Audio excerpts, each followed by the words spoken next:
सिवान के ऐतिहासिक गांधी मैदान में 9 दिनों तक चलने वाले श्री राम जन्म महोत्सव की तैयारी अब अंतिम रूप में है। 18 मार्च से 25 मार्च तक चलने वाले इस कार्यक्रम को सफल बनाने के लिए समिति के सदस्य भी काफी सक्रिय दिखाई दे रहे हैं। लगभग 41 वर्षों से सिवान में इसकी परंपरा है, जो आज भी कायम है। कभी इसे लालजी बाबू तो कभी नटवर ओंकारमल सरैया, भीरगुरनाथ प्रसाद ने इसे आज तक इस मुकाम तक पहुंचाने का काम किया है। अब वो हमारे बीच नहीं रहे, लेकिन आज भी उसी जोश खरोश और उमंग के साथ समिति के सदस्य श्री राम जन्मोत्सव को सफल बनाने में लगे हुए हैं। सिर्फ शहर ही नहीं, पूरे जिले में इसकी चर्चा जोरों पर रहती है और श्री राम जन्म महोत्सव में देश विदेश से प्रवचनकर्ता पहुंचते हैं। जहां लाखों की संख्या में भक्त सिवान के गांधी मैदान में पहुंचकर विद्वान पंडितों का प्रवचन सुनते हैं। तो आइए आपको दिखाते हैं श्री राम जन्मोत्सव की तैयारी पर एटीएन लाइव संवाददाता चंदन कुमार की विशेष रिपोर्ट।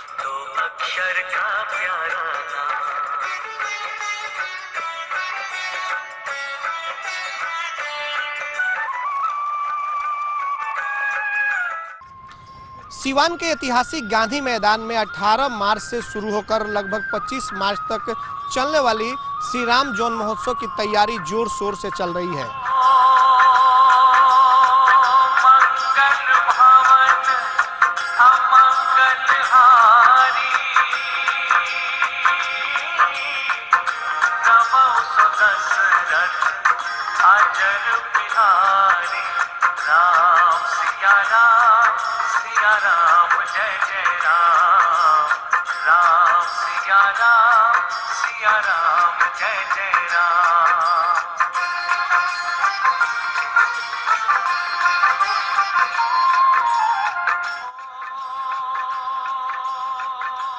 आपको अभी हम मौजूद है सिवान के ऐतिहासिक गांधी मैदान में, और वह वही मैदान है जहां पे कल से इसकी शुरुआत हो रही है नवरात्रि की। आप देख सकते हैं, हम अपने कैमरामैन से कहेंगे कि उस दृश्य को दिखाएं कि यहाँ पे पंडाल का जो है या जो यहाँ पे जो तैयारी है वो अंतिम रूप पे तैयारी है। समिति के वरीय सदस्य हैं, वो लोग बैठ करके सारी तैयारी को पूरी करवा रहे हैं श्री राम जन्म महोत्सव को लेकर के। और बताते चले कि ये इसकी शुरुआत आप देख सकते हैं कि सन 1978 से की गई थी, जो आज तक चल रहा है और सिवान के लिए एक बहुत बड़ा पर्व माना जाता है। लगभग 9 दिनों तक चलने वाले श्री राम जन्म महोत्सव को लेकर के देश से बड़े बड़े विद्वान भी इस सिवान के ऐतिहासिक गांधी मैदान में पहुंचते हैं और सुबह से पूजा अर्चना होती है और शाम में विद्वान पंडितों के द्वारा प्रवचन भी कराए जाते हैं।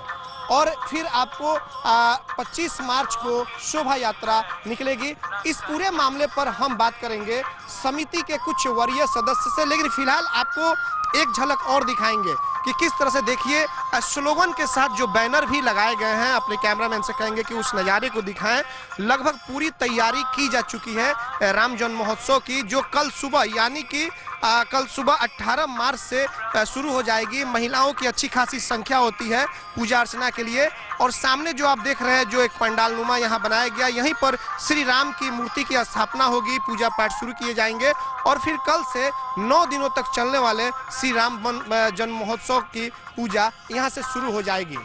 अब हम चलेंगे समिति के कुछ सदस्यों के पास और वहाँ से उनसे हम बात करेंगे कि क्या कुछ इस साल तैयारी है। तो आप देख सकते हैं कि समिति के जो भी सदस्य हैं वो यहाँ पे लगे हुए हैं, कड़ी मेहनत कर रहे हैं ताकि कल से जो इसकी शुभारंभ हो अच्छे तरीके से हो सके, क्योंकि सिवान जिले के लोगों के लिए बहुत बड़ा यह पर्व है राम जन्म महोत्सव। और सारे लोग यहाँ पे लगे हुए हैं। लगभग आज शाम तक इसकी पूरी तैयारी कर ली जाएगी। 1978 में गंधा साहब इंजीनियर, लालजी बाबू महाप्रबंधक शुगर फैक्ट्री, सत्यदेव बाबू अधिवक्ता, पंसारी जी थे एक बिजनेसमैन। ये लोग छपरा जाकर वहाँ हनुमत जयंती मनाया जाता है, वहाँ जाकर ये लोग देख लिए, रूपरेखा सब अपने दिमाग में लोग बैठा लिए और यहाँ आकर एक इसी मैदान में बैठक हुई जिसमें सभी लोग शामिल हुए। निर्णय लिया गया कि जिस तरह वहाँ होता है उसी तरह सिवान में किया जाएगा। वहाँ का नाम हनुमत जयंती है, यहाँ का नाम राम जन्मोत्सव होगा और वह होता है कार्तिक महीना में यहाँ होगा चैत्र नवरात्रा में। उसके बाद जो उन लोग कुछ रिटायर कर गए, कुछ लोग गुजर गए, तो दूसरा बैच आया रामस्वरूप पंसारी और ओंकारमल, भृगुनाथ प्रसाद, और वो लोग चलाए हैं 2017 तक चलाए हैं। ओंकार नाथ जी का निधन हो गया 1996 में। उसके बाद ये प्रभारी बन गए भृगुनाथ बाबू चलाए हैं, और उसी समय से हम भी इसमें लगे हुए हैं, भगवान की सेवा में लगे हुए हैं, और क्षेत्र में घूम घूम कर इसका प्रचार करना, लोगों से चंदा लेना, लोगों के सहयोग से ही यह किया जाता है। ऐसे सिवान में ऐसे व्यक्ति हैं कि अकेले यह कर सकते हैं, लेकिन हम लोग इसको सामाजिक रूप दिए हैं। तो आपने देखा कि शुरू से जो बुजुर्ग लोग हैं, वरीय सदस्य हैं, शुरू से ये लोग, कई लोगों की टीम थी जो काम कर रहे थे लोग ये साथ में, लेकिन कुछ बीच में कुछ लोगों का निधन भी हो गया। आज भी यह सिलसिला जारी है कि जो लगभग 40-42 वर्ष पहले से शुरुआत हुई थी इस पूजा की, वो आज भी चल रहा है, अपनी परंपरा पे कायम है। लेकिन कुछ और भी लोग हैं, उनसे हम बात करेंगे। आप बताइए कि इस बार की क्या कुछ तैयारी है, कुछ खास तैयारी लग रही है? जैसे शहर को भी सजाया जा रहा है, होर्डिंग्स बैनर लगाए जा रहे हैं, सिवान को पूरी तरह से गेरुआ में किया जा रहा है, क्या कहेंगे आप? सर्वप्रथम पहले आपके चैनल को हम धन्यवाद देना चाहेंगे कि आपने इस कवरेज को किया, और इसको आपको दिखाने की भी इच्छा है। ये जो आप पूरे शहर को देख रहे हैं भगवामय हुआ है, ये उत्साह है, ये हमारा एक संदेश है।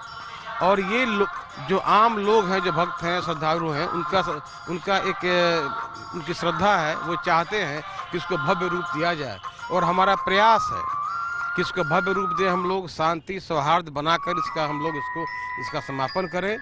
25 तारीख को हम लोगों का मैं इसकी शोभा यात्रा भी है, उसमें भी आपका और प्रशासन का हम भरपूर सहयोग चाहेंगे, और साथ ही साथ आपके चैनल के माध्यम से लोगों से प्रार्थना भी करेंगे कि आप इसमें तन मन धन से सहयोग करें।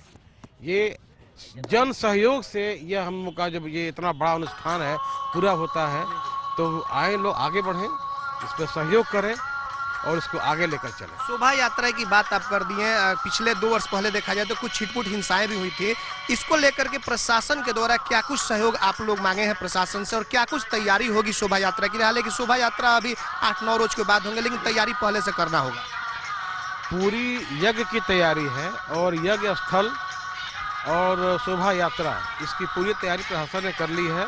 हम लोगों ने बल का मांग किया है, महिला पुलिस बल का मांग किया है, और जितने रास्ते यहाँ पर 6-7 रास्ते हैं यहाँ से निकलने के और आने के, उन रास्तों पर हम लोगों ने सुरक्षा की मांग की है।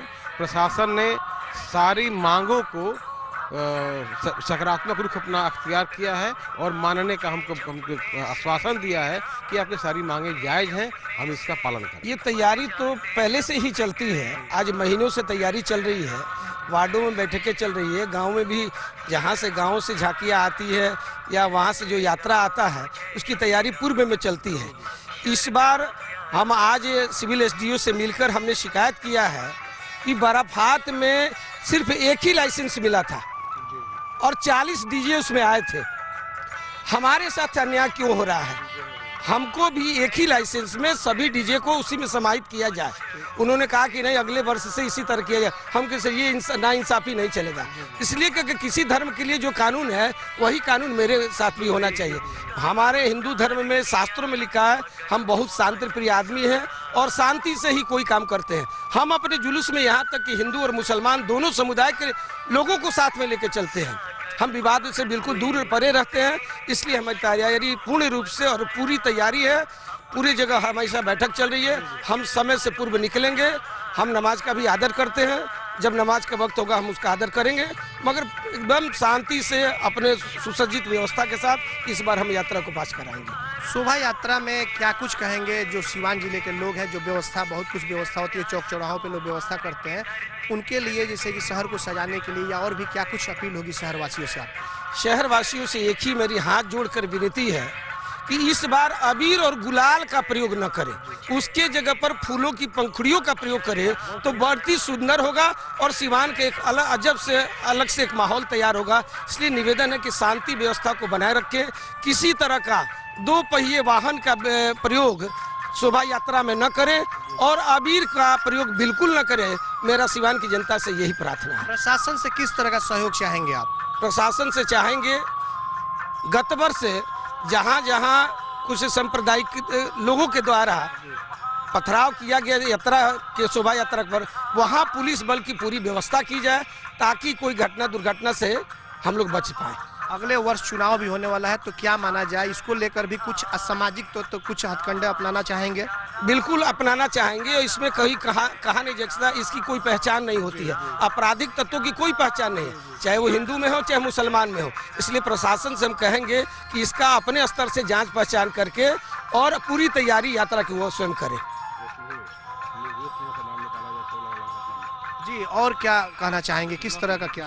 एक मैं जिला आपके माध्यम से जब भी आपके माध्यम से हमने किसी क्वेश्चन को रखा है वो पूरा हुआ है। आपके माध्यम से एक बात हम प्रशासन को कहना चाहेंगे कि 2016 के शोभा यात्रा में जिन हमारे बच्चों पर FIR दर्ज किया गया है, उन तमाम जो दोषी नहीं है बच्चे, जो डीजे वाले दोषी नहीं है, उन पर से उनका FIR से उनका नाम बाहर किया जाए। डीजे की बात आप कर दिए, तो कुछ डीजे या जो साउंड वाले होते हैं उनको संशय बना हुआ है कि क्या प्रशासन फिर से हम अगर म्यूजिक सिस्टम या साउंड अगर दें तो फिर से किसी प्रकार की मुझे दिक्कत आ सकती है, साउंड सिस्टम को जब्त किया जा सकता है, तो इसके लिए समिति क्या कुछ करेगी?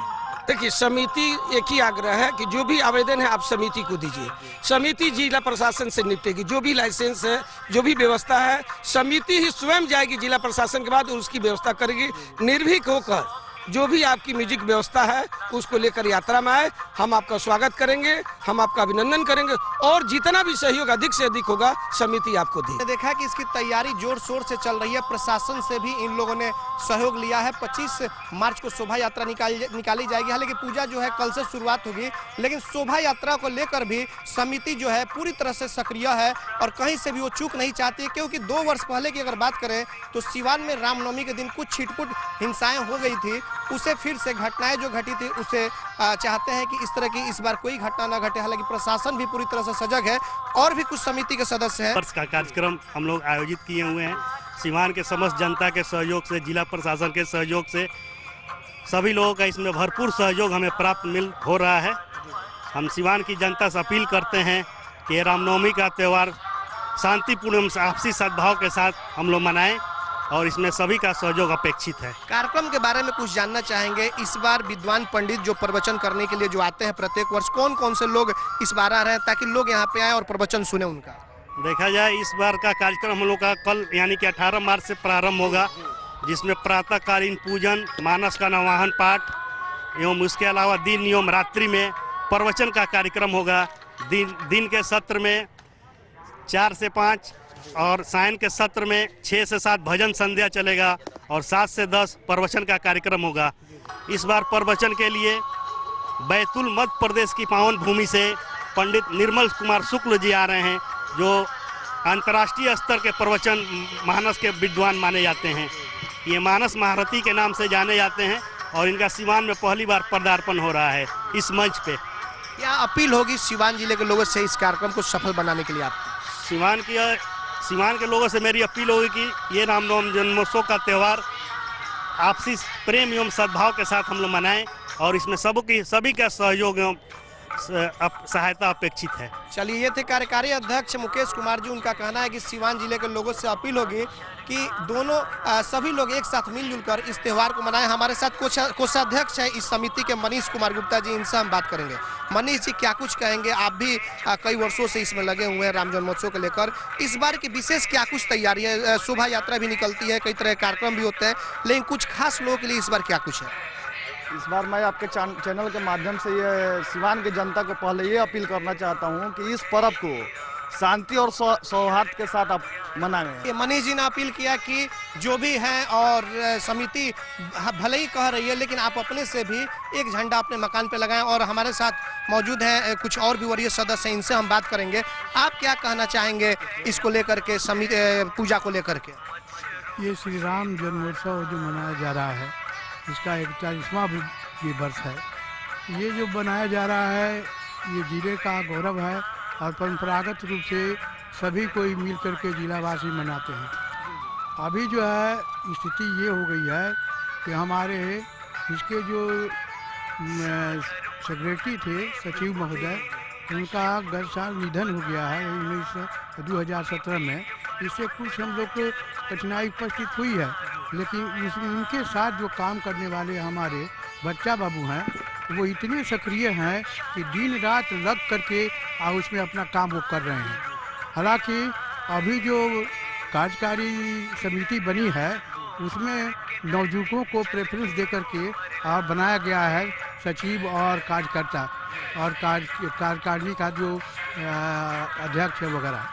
ये लोग भी सक्रिय हैं और उम्मीद करते हैं कि जिस तरह से बच्चा सीखता उस तरह से सब बुजुर्गों से सीख करके और ये अपना काम आगे भी बढ़ाएंगे। की तैयारी को लेकर के सबसे पहले आपको मैं आज बता दूं कि सिवान के एक प्रतिष्ठित व्यक्ति थे नथमल ओंकार मलसरैया। वो इस राम जन्मोत्सव के एक फाउंडर के रूप में माने जाते थे, लेकिन किसी कारणवश उनका निधन हो गया, जिसको लेकर बीच में यह कमान भिरगू बाबू के हाथ में चला गया था। हालांकि उनका भी निधन हो गया, तो अब कुछ पुरानी टीमें और नई टीमें मिल करके इस समिति को चला रही है। आज हम रूबरू कराएंगे उनके जो लड़के हैं सुधांशु जी सरैया, उनसे हम बात करेंगे। सुधांशु जी, आपके पिताजी जब थे बहुत ही अच्छे तरीके से श्री राम जन्म महोत्सव को लेकर के चले थे लोग, आज फाउंडर मेंबर थे।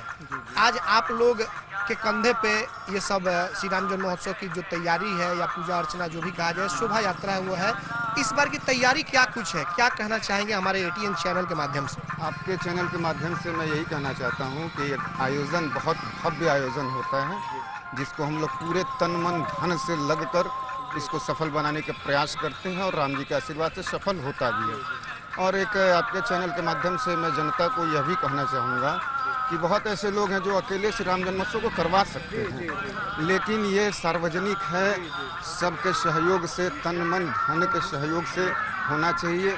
और जनता से अपील करेंगे कि ज़्यादा से ज़्यादा सहयोग करें और अधिक से अधिक संख्या में सम्मिलित हों और कार्यक्रम को सफल बनावें। अभी आपको ऐसा लगता है कि आपके पिताजी कभी हुआ करते थे फाउंडर मेंबर, जो सपने उनके थे उस सपनों को उनके लड़के, उनके बेटे जो आप पुत्र हैं, वो सचिव थे, सेक्रेटरी थे और काफ़ी लंबे समय तक इसके वो फाउंडर मेंबर सचिव के रूप में कार्यरत थे समिति के, तो आज वो हमारे बीच नहीं है।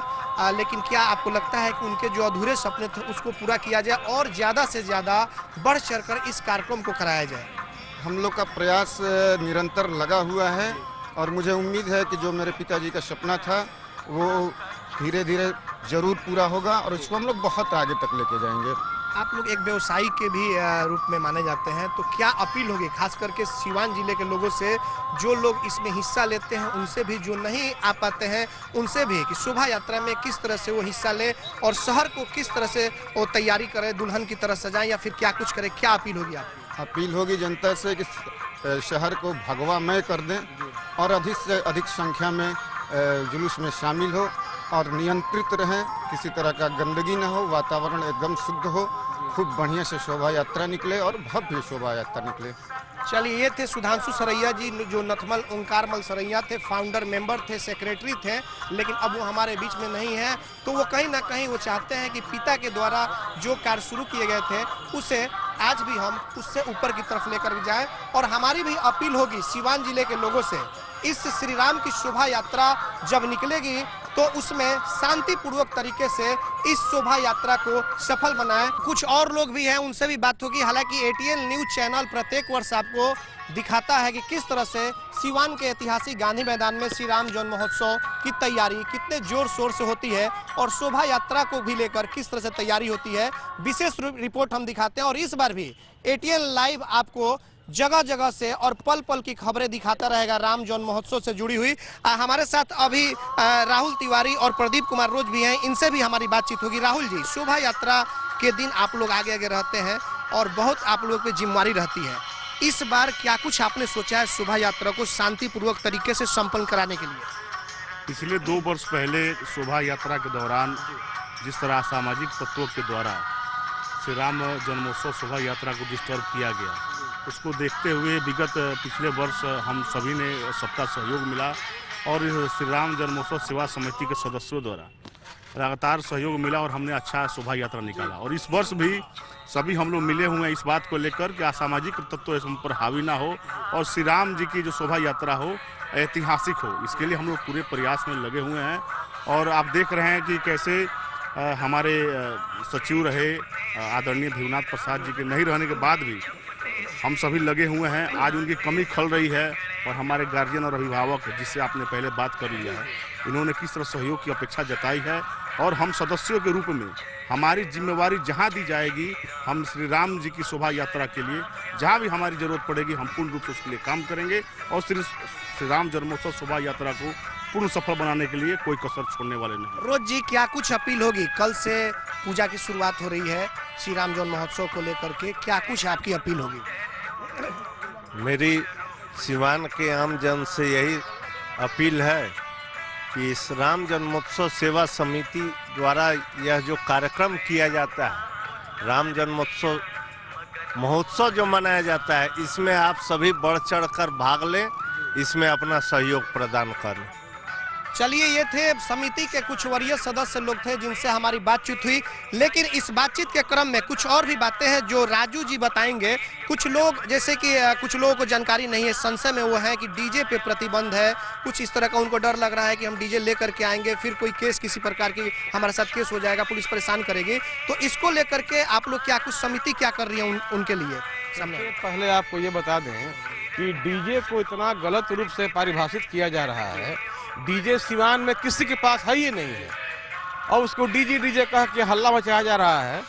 म्यूजिक सिस्टम है, साउंड है और जो माननीय उच्चतम न्यायालय का जो आदेश है कि कितने मानक पर बजाना है उतना पर सब लोग बजावे, सबका स्वागत है। इसलिए कहीं भी डीजे शब्द का प्रयोग भी न करें, वो गलत है और कोई प्रतिबंध म्यूजिक पर नहीं है। की तैयारी चल रही है, किस तरह से विद्वान पंडितों के द्वारा पूजा पाठ और प्रवचन कराए जा रहे हैं और जो शोभा यात्रा भी होगी उसकी भी विशेष कवरेज हम अपने चैनल के माध्यम से आपको दिखाते रहेंगे। कैमरा पर्सन आशीष के साथ चंदन कुमार, ATN लाइव सिवान।